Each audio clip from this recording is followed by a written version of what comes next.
Welcome back to the Call in Our Shot podcast, episode 39. I'm joined by Logan, and tomorrow, Logan, the NBA draft is here. So we're going to be talking Yeah. all about the NBA draft. We even brought up a wheel that we're going to be spinning and talking about a couple different teams, maybe 5 to 10 teams that we think how they can improve in free agency. We got an action-packed episode, but as always, make sure you hit that subscribe button if you are new. Logan, how are you doing first and foremost? I see you got your Magic shirt on. You're getting ready for the draft tomorrow?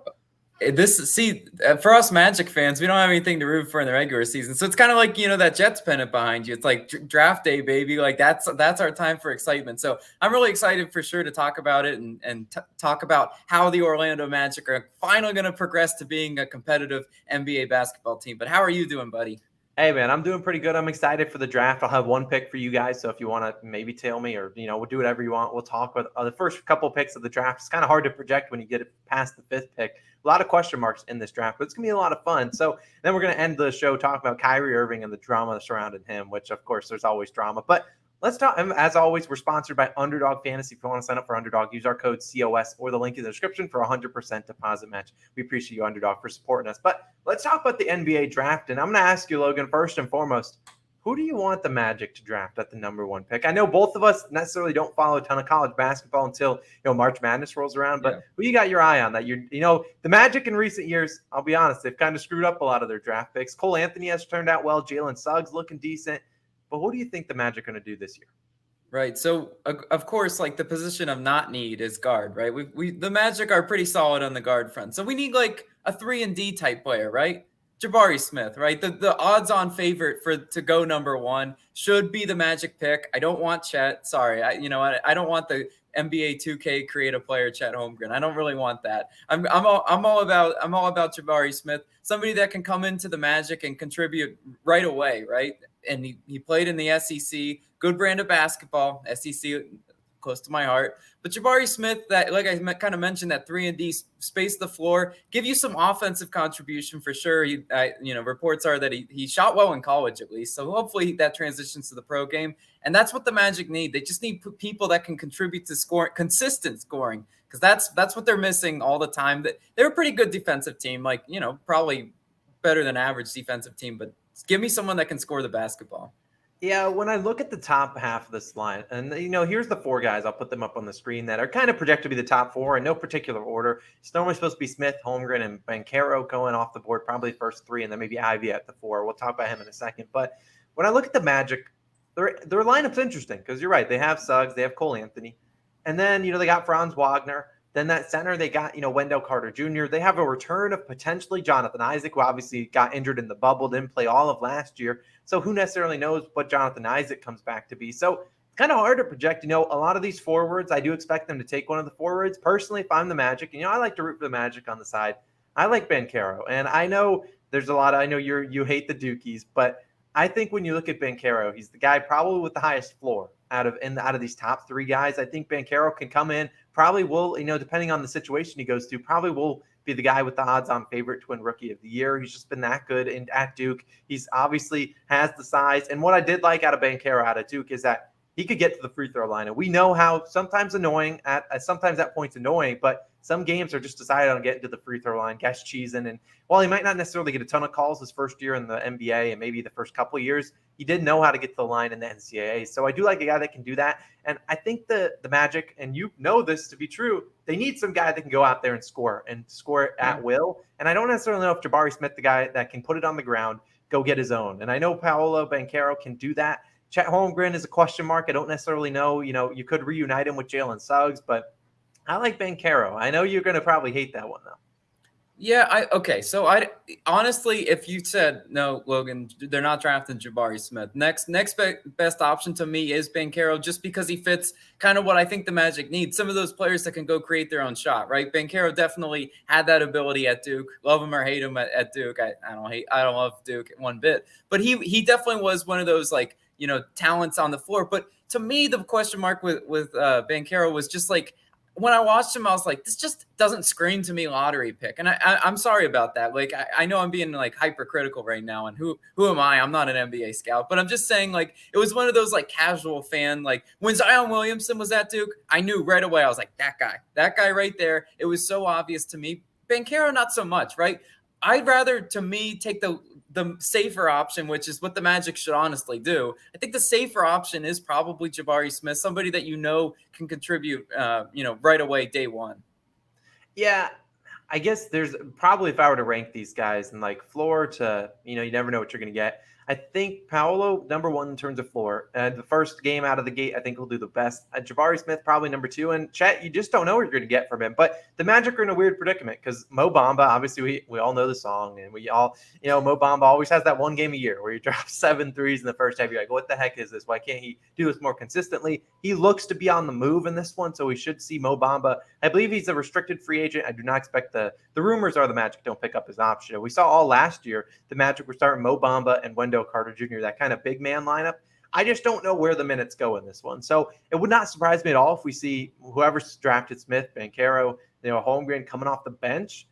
I don't mind the Jabari Smith play. I do think it's weird that we saw his odds to be the first overall pick go from minus 500 to like minus 140. I equate that similar to, what happened in the NFL draft. Aiden Hutchinson was a clear on odds on favorite probably a month before the draft. And then as the draft came closer, Walker from Georgia just absolutely just flip-flopped the vote. So could that happen over the next, 24 hours or while, as the draft's kind of picking up steam? Could, but I just haven't watched enough Jabari Smith to just necessarily say, he's worth the number one overall pick. But like you said, I don't watch a ton of, Auburn basketball. I get that. And like you said, the odds, I mean, what the odds makers are doing right now is maybe they're fishing for some other picks. Maybe they're fishing for your money on the other one, because we saw how crazy the flip was, as you mentioned, in the Hutchinson one. The problem is it's the Orlando Magic. Like they could truly pick anything and it wouldn't shock me, because I'm just like, this magic moment. If you guys have watched the 30 for 30, like they're just a bad stricken franchise. Bad luck plagues them. So they just need to hit on some of these draft picks. And like I said, I like what they've been doing with the guard position. So let's hit on a forward, because Mo Bamba, that didn't pan out. Yeah, and so kind of on the same page, the pick that I want to give out to people is that I like Jaden Ivey out of Purdue to be the fourth overall pick, minus 175 on DraftKings. Now, like we talked about, I do expect Smith, Holmgren, and Banchero go number 1, 2, 3 in any particular order. We think about the teams that have those picks. Obviously, the Orlando Magic, not probably drafting Ivy at the number one. I do not see that happening. That's like plus 10,000 odds. That won't happen. Then we think about OKC.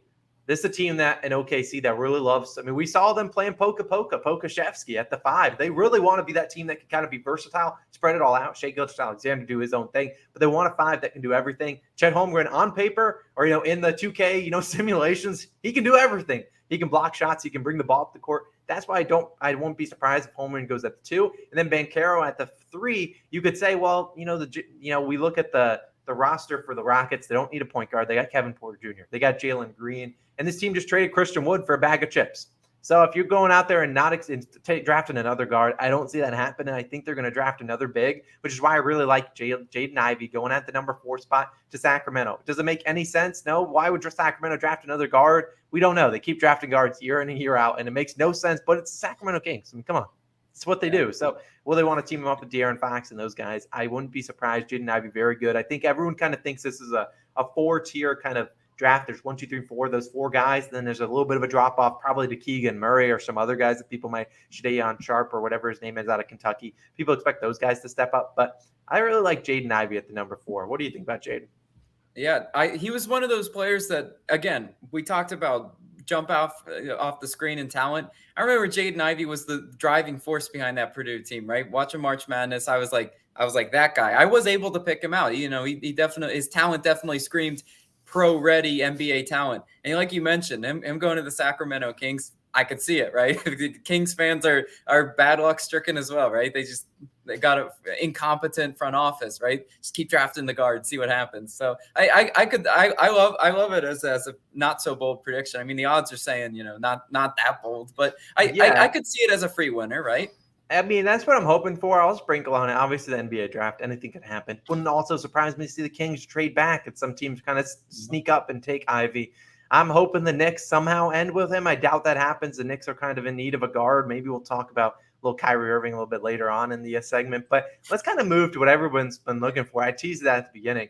We're going to bring out the wheel. Yeah. Who doesn't like your favorite wheel? And we're going to spin it, and we're going to talk about how these teams can improve. There's nothing better than talking about that. So that's all we're going to do. And we'll probably talk about 5-10 teams. We've got a little wheel cooked up. Let's see what our first team is. And we're going to be talking about the Minnesota Timberwolves. I was going to swear if it was the Kings, I was going to be mad. But let's talk about Timberwolves, the team that, as we know, they made the playoffs.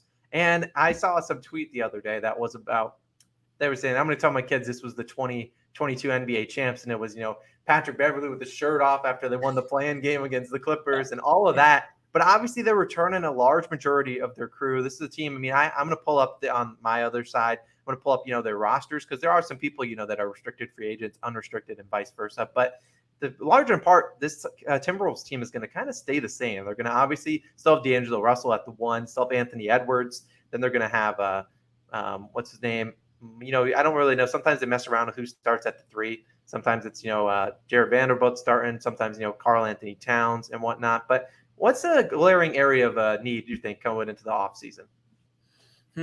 This one's interesting. I can start. I think they need a backup center. That's what I think. I think their starting lineup is solid. And when they were in that Grizzlies series, their starting lineup kind of held with them. But they never – we know Karl Anthony Towns. That man loves the foul. And I swear, if they never have – I mean, you look at Naz Reid, he's solid, but a little bit undersized. I think they could really use a backup, either center or a point guard. Just someone that can go out there and get him a bucket. I just think this team was a little bit young this offseason or this season. I think they didn't really, we saw them blow a lot of fourth quarter leads in that game again in those series against the Grizzlies. I mean, they arguably could have beaten the Grizzlies and moved on to face the Warriors. This Timberwolves team very talented. I think they're obviously going to be due for a bigger year this year. I feel like they were like a year past the Grizzlies, if that makes sense. Like the Grizzlies obviously made the playoffs the year prior, obviously lost. And then this year they had a little bit more experience. I think that's going to be the Timberwolves kind of mold this year. But what do you kind of think? Because they have probably, if you had to look at their lineup, probably a small forward kind of guy that can shoot would probably make sense too. Yeah, that's what I was gonna say. Like another shot creator. And obviously you've got Anthony Edwards, who's just a force in transition. Like I mean Ant-Man's one of the more fun electric type players. I love what you said about the whole how can they improve? Just another year, right? Another year of gelling that lineup together. Hopefully there's not like you mentioned, a lot of turnover because as we mentioned so much in the NBA, a lot of these GMs are so quick to just hit the nuke button. And like, if it didn't work, like a lot of those, blown leads and stuff, they're just so quick to say, all right, that didn't work. Let's go in a complete different direction rather than just build off of what you have. Karl Anthony Towns and Anthony Edwards, that's a solid nucleus. Now build it, like you said, a few more shot creators around that. I could see it. They play pretty solid defense from my memory as well. So just give the Timberwolves a little bit of time. Yeah, it's just about being consistent on the defensive side. This was a team that obviously some games at home, they did really well defensively. Some games on the road, they were no-shows. So I forgot to mention Patrick Beverley, obviously starting at shooting guard, then Anthony Edwards, Jared Vanderbilt, and Karl Anthony Towns. I do like that lineup. I just think maybe a 4 that can stretch the floor a little bit more and let the other guys create. Because what are your thoughts? I have a 4 for you. Then listen to me here. Kevin Love, return to Minnesota. All right. Let's make it happen. Let's make it happen. Come on, there'd be nothing cooler than seeing Kevin Love back in the Timberwolves jersey. Throw that number 42 on him. Oh man, I go out and buy one of those babies tomorrow. I think you need help now. Kevin Love is an unrestricted free agent next year. Make it happen. And so, could it make sense potentially? I know the Cavs really liked Kevin Love and his role off the bench this year, but not a terrible kind of suggestion. I don't see it happening. Just I don't know if the money works, but could it happen? I'm not going to rule it out. You look at this Timberwolves team, they do have some unrestricted expiring deals going into the next year with Pat Bev, D'Angelo Russell. Both those guys are unrestricted. I don't necessarily know if that's the most realistic thing, but Timberwolves, I think you guys are on the right path. And I think without further ado, let's pull out the wheel and see who gets to come up next. We're going to eliminate the Timberwolves. They don't need to be on the wheel anymore, but let's spin it again and let's see who we can get. I really like that analysis for the Timberwolves. Let's see if we get another team. Oh, you see this. I don't know how much we can talk into the Bucks. I mean, how much more can they improve? I'm honestly going to keep this one short, and you probably can too. There's nothing the Bucks need to do, in my opinion. They got everything. I mean, I'll check their expiring deals, but I don't think anyone's expiring. It just was unfortunate injuries. That happens. They didn't have Chris Middleton there. You could argue if they had Chris Middleton, they probably beat the Celtics. And then they probably go to the NBA Finals. And who knows? If I was texting you during Game 6, I was like, man, I wish we saw a Greek Freak versus the Warriors because Greek Freak's a little bit different to stop than the Jason Tatum and Jaylen Brown show, man. It's hard to stop the Greek Freak when he's got his full head of steam. Now, what we need to talk, this is honestly probably table this talks for a year from now when we have a lot of different question marks because they have a lot of unrestricted free agents next year. But is there anything you think the Bucks can improve on? I really just think just stay healthy and they'll be fine. Yeah, sign some of those key, role players, or make sure they're still locked up, like you said. Like, the Bobby Portis, the energy type guys. Make sure those players stick around. I don't know, is he locked up? So that's the thing. That Pat Connaughton, Bobby Portis, both have player options for $5 and basically $5 million each. Those guys are going to reject those if they haven't already. They're going to at least demand a little bit more. So those are the two guys they obviously need to keep. Everyone else under contract, the whole starting lineup with Grayson Allen there. But those are two big guys they need to keep. But other than that, I really don't think they need to do much more. Yeah. So they need to lock down some of those like role players. Like obviously, you've got the building block in Giannis, Greek Freak. Like I said, we were talking about this. I really wanted to see them match up because I still think the Eastern Conference runs through Milwaukee when healthy, right? Chris Middleton, obviously that was unfortunate, but I mean, unlike Jason Tatum, Giannis doesn't just disappear, right? I kind of forgot Jason Tatum was even a thing. Game 6 on the line, going home or not. Jason Tatum not really anywhere to be found. Giannis, say what you want. He'll make you aware that he's on the court, and he's just one of those players. So there's really nowhere else for the Bucks to improve on. I agree. So let's just move on to the next team and see who we got coming up. We're gonna spin it. We eliminated the Bucks. We got another team on the horizon. Who we got? No, we don't need to talk about the Knicks. Talk about the Charlotte Hornets. Actually, I was hoping we would get the Charlotte Hornets. Yeah. Now, this is a great team because they just hired a new coach. They had Kenny Atkinson of the Golden State Warriors, their number one assistant. They signed him prior to the NBA Finals ending, and then Kenny said, "Nah, I'm good," and he peaced out. He said, "I'm going to stick with the Warriors."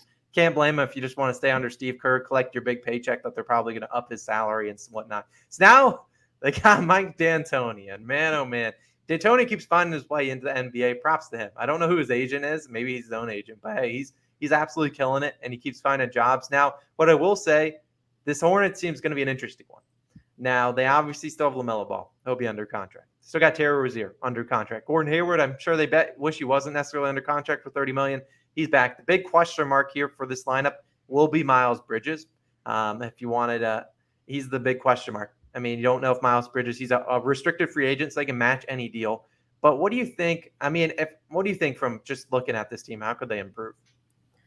Oof, you mentioned Gordon Hayward, and I kind of forgot about that one. I'm like, oh man, they've got so much money and so much investment tied up into him. That's really tough. Like that hamstrings your team. It's like I don't know necessarily where you can go. How about some more defense, right? If you've got Mike D'Antoni as your coach, how about we get some scrappy defender guys off the bench, those types of role players, because from my memory, the Hornets were definitely a back-of-the-pack team, in sort of defense. So to compete in the Eastern Conference, probably it never hurts to have size. It never hurts to have defense when you're facing teams like Milwaukee, night in, night out. Yeah, when I look at this team, they've always been linked. I think they're going to re-sign Miles Bridges. They can't let that guy walk. I know Michael Jordan sometimes might be a cheapskate as an owner for some reason, but I don't think they let Miles Bridges walk. This team needs a center. And they need one badly. Yeah. Mason Plumlee, love you. You're not all that good. And they need a center desperately. A lot of people link them to Miles Turner from the Hornets. No one knows what the heck the Hornets are doing. They might just trade Malcolm Brogdon and Miles Turner one day and just say, whatever, screw it. But Miles Turner's too obvious of a choice. I'm going to give you a guy that we already talked about, Mo Bamba. To the Hornets. Now, I don't necessarily think this is a long deal if he does go there. I think it's a 1 to 2 year deal, maybe a 1 year player option kind of thing. But Mo Bamba could fit this Mike D'Antoni kind of mold. A team that's going to run fast, shoot a lot of threes, and they just need a guy to protect the paint. Now, Mo Bamba, we know he loves getting into foul trouble. Can you work on that? Yes. And I think Mo Bamba, with the Magic, it just wasn't, the right fit. And I just think him playing with Wendell Carter Jr. just was a weird fit. We did see Mo Bamba take some steps forward last year. He still was decent. It wasn't terrible. It's not like, he wasn't what everyone had expected in the top 10, lottery pick, but Mo Bamba's still serviceable. And I think you throw Mo Bamba onto this team at the 5, get him 25, 30 minutes, block some shots, knock down some threes, stretch the floor. That's what this team needs because they really lacked a lot of, people that can stretch the floor with. When you put Mason Plumlee at the 5, you got basically a guy that doesn't shoot it. The guy was shooting free throws with his left hand because he was injured with his right hand. Like he had no offense. So Mo Bamba, while he, might not be the most, he's not going to put the ball on the court and start crossing people and, dunking on people like the Greek Freak, he still can shoot the shot and he can go up there, catch alley-oop, something Mason Plumlee really couldn't do. So what do you think about Mo Bamba to the Charlotte Hornets? Yeah, I love it. I never thought we'd be name dropping Mo Bamba so much on the podcast, but I love that. I love that fit. Like I said, it never hurts to have size, right? It's something the Magic had a lot of, and it was a good position when they had it. But I think they need to spread the love. They need to give the Hornets. The Hornets need to get that bulk up there and that interior defense more. So I love the suggestion. Go make it happen, Hornets. Go make it happen, Hornets. Obviously, free agency starting in a couple weeks. We'll probably do a couple more teams. We've just done 3. Maybe we'll do 3 more, and then we'll talk about other things. But Dallas Mavericks. Now, honestly, the wheels, we didn't fix this wheel, but this wheel's been very kind to us because the Mavericks obviously just made a brand new trade. They went and traded for Christian Wood, and if I had a Christian Wood jersey, which I arguably probably should have one, which would be useless because it'd be a Rockets one now, but look, I'm going to go on a soapbox. I think that was a steal of a deal for the Mavericks. What they give up? The 26th pick for Christian Wood. And look, I am a Christian Wood lover. I love him. I do say that some games he didn't really show up too much, but I think Christian Wood brings a lot to this offense. Now, what the Mavericks need to do is not treat Christian Wood like Kristaps Porzingis. And what I do like about Christian Wood is he's not a guy that normally, is getting injured all too often. He was a pretty durable guy, which is good. And the Mavericks clearly knew they needed some other ball handlers, some guys that could actually do something. Because they were starting Dwight Powell, and people were just hammering his PRA unders because the man did nothing. And they were relying on Maxi Kleber a little too much. So I really do like what the Mavericks have got going. I love the Christian Wood trade. They don't honestly have a lot. The only guy that you could really talk about as being, a free agent is Jalen Brunson, who's been reportedly linked to my New York Knicks, which I don't necessarily love. But what do you think about this, the Mavericks team? Because obviously, they got Luka returning. Don't have to say that. Yeah. They got Tim Hardaway Jr. finally returning, Spencer Dinwiddie. What do you think? This is really interesting because I'd like to say, let me see them run this team. Like nothing really sticks out at me. Like I said, the Christian Wood signing, that was very key because they addressed that position. Kristaps Porzingis was just a weird, not a fit at all on that team. So now you give it another try with a new big that definitely is able to be scrappy. I love how scrappy Christian Wood is. So I love the fit there. I love Dinwiddie coming off the bench. He was big in the playoffs run. So like I said, these types of signings can hopefully run it back. I think the Mavericks could be a sneaky team in the West next year. Watch out for them. Yeah, they ruined my NBA Finals long shot play. So I'm expecting some big things out of you guys, Mavericks. And Luka, I believe, is the favorite to win MVP next year. It feels almost like he's due to win an MVP one of these years. Mm-hmm. And we do have to think, Kristaps was used incorrectly, but that wasn't the Rick Carlisle kind of system. And then obviously he wasn't great this year. He had some good games, but it wasn't great. So we'll see how Christian Wood and Jason Kidd can kind of mesh. I do like Christian Wood a lot. I already talked about it enough. I hope probably be the guy that they do play a lot at the 5. And I imagine they're playing at the 4. Who knows what they do at the 4? I don't really know what this lineup's going to be, but I do like it. I think a big return that people won't, talk about too much, Tim Hardaway Jr. I don't know how many months Tim Hardaway Jr. missed, but it was probably since January. He missed almost every single game since then. So I know Tim Hardaway Jr., an ex-New York Knick. Obviously, his dad's awesome. It was awesome in the NBA, but I think Tim Hardaway Jr. is a guy that they desperately missed because when they went cold, they went ice cold. And Tim Hardaway Jr. is a guy that can just heat up. Very J.R. Smith-like. Obviously, I believe they were teammates with the New York Knicks. So Tim Hardaway Jr., he can get hot, give you 30 points, which is something Luka needs in the playoffs. He needs a guy that can go out there and get you 30. And Dinwiddie and Brunson could do it, but having another guy to also do it, I think, is pretty big for the Mavericks. So I kind of like that. I'm glad we got the Mavericks. I wonder if the wheel's going to be nice to us a couple more times because we've gotten really teams that are all in the news recently. Yeah. So let's talk about this team. Oh, here we go. Here we go. The Los Angeles Lakers. This is rigged. It really feels rigged because we've gotten all the teams. And we can kind of lump this in because obviously there's a lot of news coming out of LA these days. And obviously, you see the things. And we can kind of loop this in with the Kyrie Irving drama because we'll probably talk about these two things. What do you because there's a lot of question marks for this offseason. The Lakers obviously always are like, oh, we're interested in Kevin Durant, Kawhi Leonard. They're interested in everyone. Of course you are. But there's all this Kyrie Irving drama. What do you make of the Kyrie Irving drama? And do you think he gets moved? Because one of the teams that he could move to is the Lakers. What are your kind of first thoughts? Oof.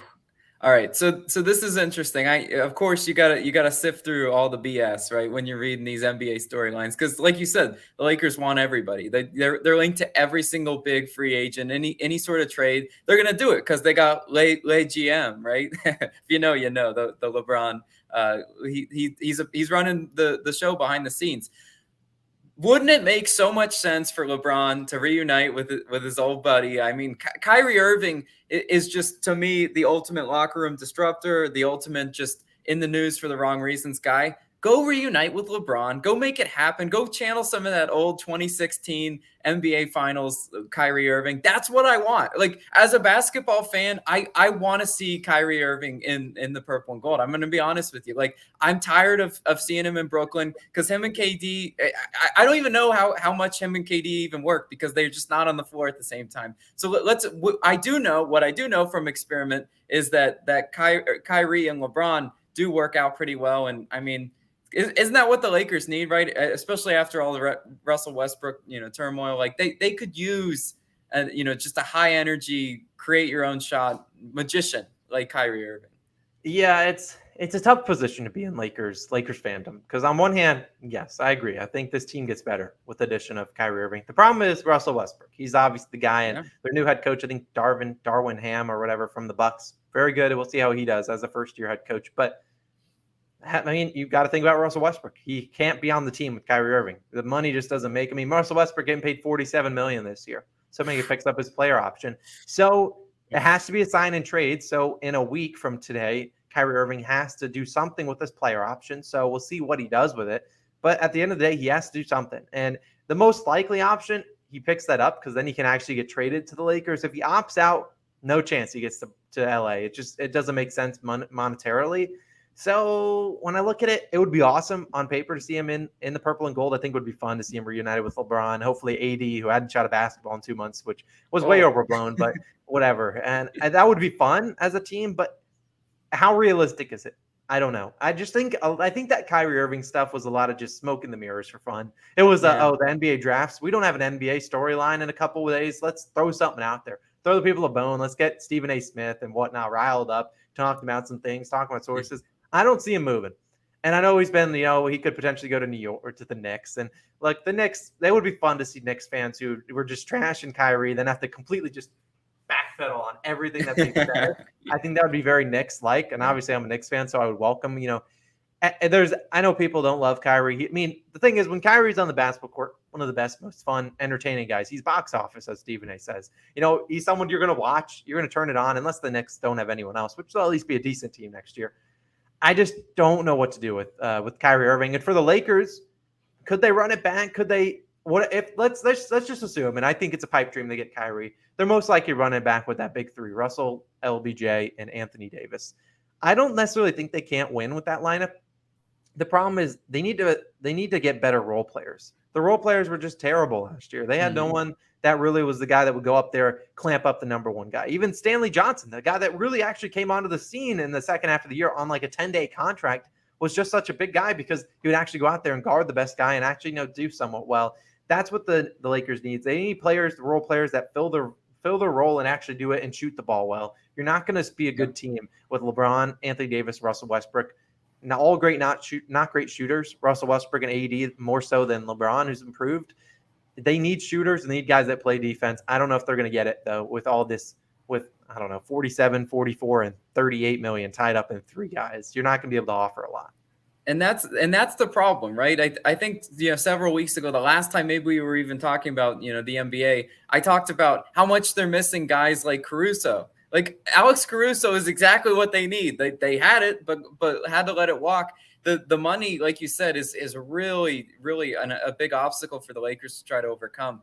It will be interesting. Can they even move Russell Westbrook? I mean, that's the thing. They're going to have to eat that one. It sort of seems like, because I mean, if I were to place a percentage on it, as far as like the percentage that Kyrie Irving would be a Laker, it's less than 10%. I'm going to be honest with you. Like it would be cool. Basketball would love it. The NBA is always, about storylines and everything, but it's realistically not going to happen. And the Lakers, they're going to have to go find some budget role players if they're going to make it happen. Some, maybe some hidden gems, if you will. Yeah, I mean, it would just take the Brooklyn Nets accepting basically a Kyrie for Russell Westbrook swap, and based on Russell Westbrook and Durant's experience, don't see it happening too much. Maybe if there's a third team involved that gets involved. I know the Hornets have randomly been linked to Russell Westbrook, which makes zero sense why that would. I know Westbrook's a part of Jordan Brand, I believe, Jumpman.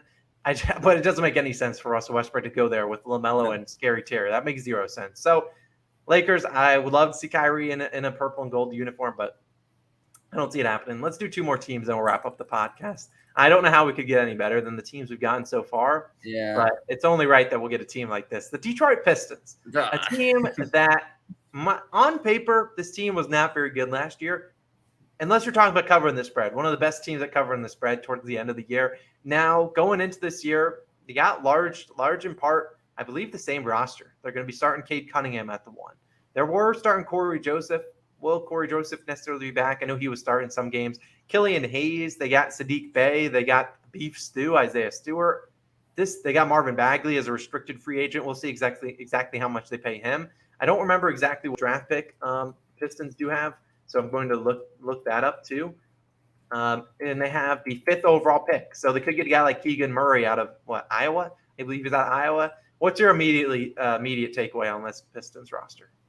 Yeah, my immediate takeaway is let's surround Cade with some shooters, right? That's to me that's kind of what it is. You mentioned the grit and they got some grit and grind, right? The Beef Stews of the world, the ones that are going to throw some elbows, some haymakers and make it bloody and physical. They have those types of players, but I think it wouldn't hurt a team like the Pistons to have some of those get your own type of shot. Like I don't know. I don't know if this is a reach, but the type of player that's like a Jordan Clarkson, right? The just like 6-man off the bench, just pure scorer type. If they could get that, I think you would see a huge, leap in terms of the Detroit Pistons.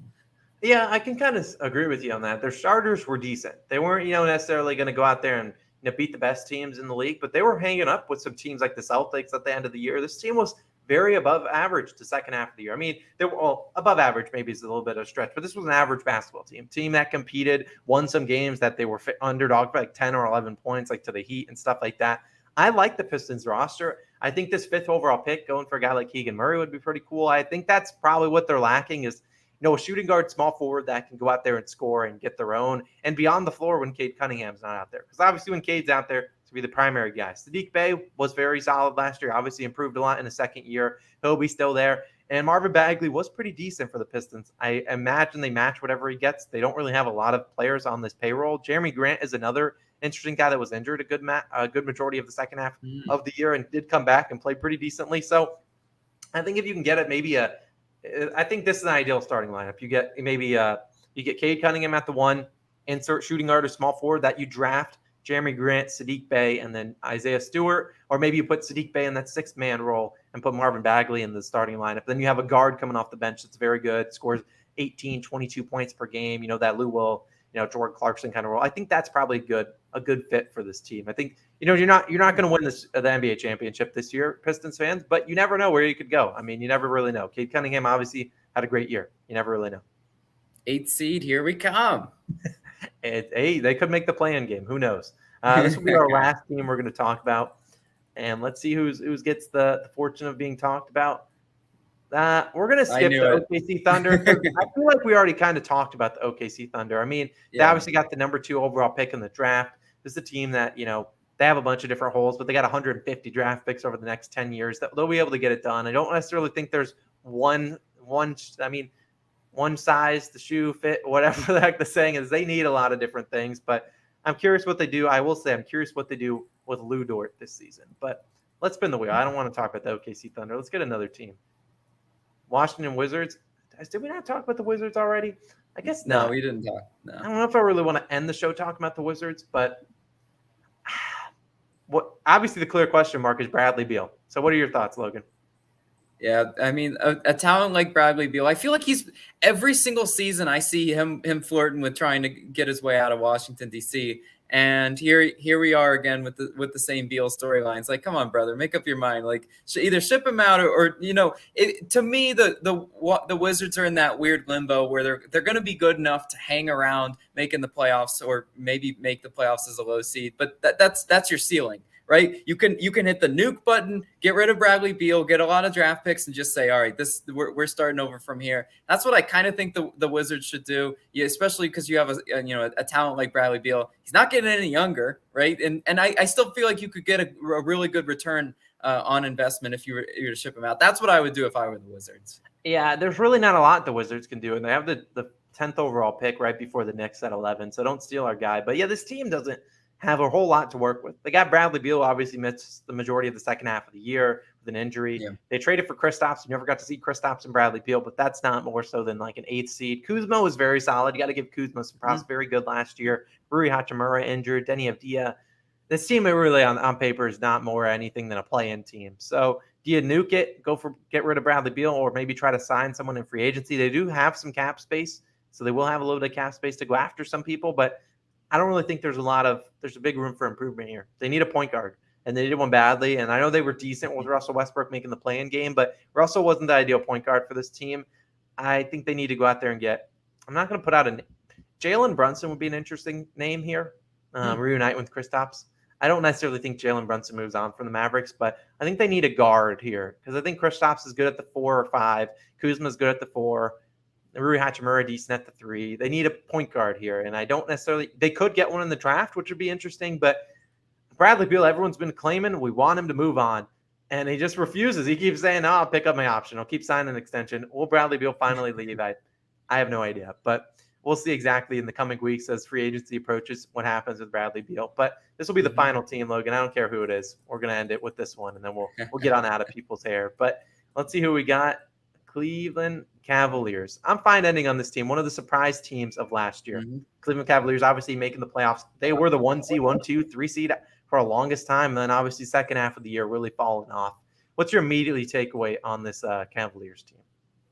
Yeah, I mean, to me, they're definitely one of those teams that like give them a year or two, like they're heading in the right trajectory with all the young talent, the Darius Garlands of the world. Big shocker, right? I didn't see that. Colin Sexton, right? Well, he was injured pretty much a lot. He was injured the whole year, so he should be returning. He's an interesting one that people have flirted about, maybe potentially leaving. He is a restricted free agent for what it's worth. Right. I'd like to see them probably keep Colin Sexton. So if at all possible lock him down. They've got the interior bigs covered. It seems with Mobley. Yeah, I mean, just give him a little bit more probably bench scoring, right? I don't have any metrics on this. This is just like a feel thing, but I feel like when the Cavs second unit came in, that's where their plus minus was a lot of minus. Correct me if I'm wrong on that one. I just feel like it wouldn't hurt a team like that to be able to take pressure off Garland and Sexton, because I know Garland played a crap load of minutes. And as a young player, I mean, it's good to get that experience and stuff, but it's also good night in and night out to take some pressure off of him with maybe they address this in the draft with some more scoring.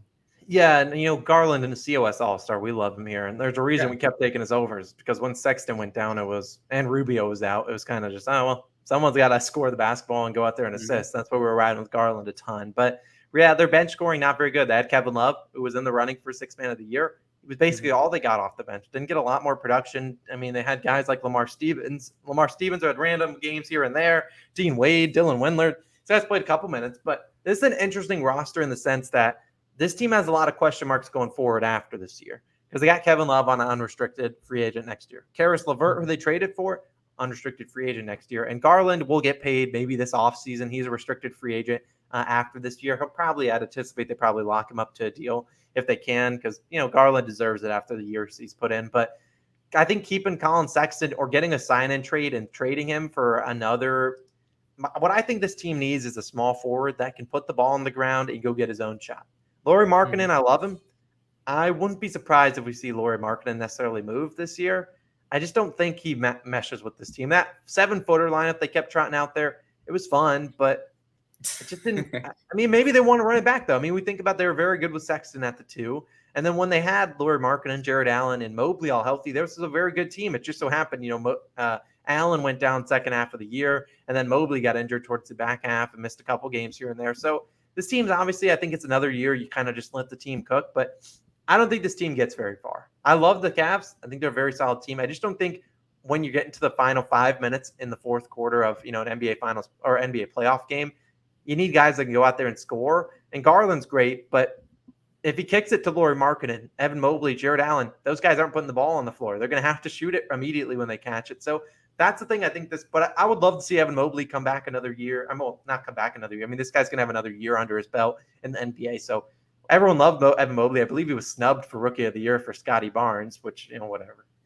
So what'd you say about Karras? What's the situation with that? So he's on the team this year. He will be. Yeah. This will be his last year with the team unless they resign. Okay, so you got another year in Karras, and you said you need a bucket. Dude, Caris LeVert is a bucket. He does this. I look. I like the prospect of Caris LeVert going forward. I don't know. I tend to disagree with you. I think this is actually a sneaky 5-6 seed potentially next year. Like if I were to take the over under on Cavs win total, don't know what it is, but I'd be tempted to take the over just because if you look at what they did last year with injuries galore, I think they're due to actually take another step forward again. Yeah, they certainly could. They certainly could. I wouldn't be surprised if we see this team try to make a splash in free agency if they can avoid paying Garland this year and then giving him a long-term deal after this year.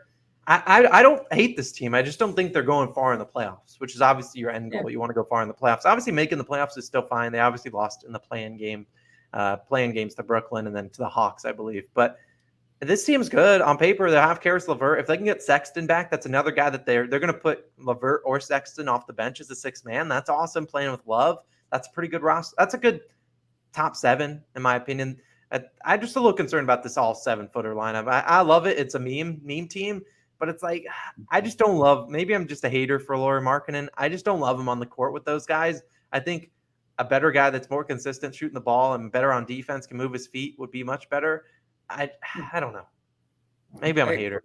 Yeah, it kind of sounds a little bit like you're a hater, but Cleveland fans you got a bright future at least. I'll end on a note of optimism for the Cleveland Cavs. And hey, we're both optimistic. I love this Cavs team. Hopefully we'll see exactly what they do this offseason. Hopefully you guys enjoyed. This was episode 39 of the Calling Our Shot podcast. We'll be live again next Wednesday. If you have any fun ideas for us to do, maybe we can bring out to the wheel again and talk about some more NBA teams. We'd be happy to do it after post-draft. We'll talk about the draft, all of it. Enjoy the NBA draft tomorrow when I believe it's tomorrow night at 7:30. We appreciate you guys always for tuning in. It's been awesome.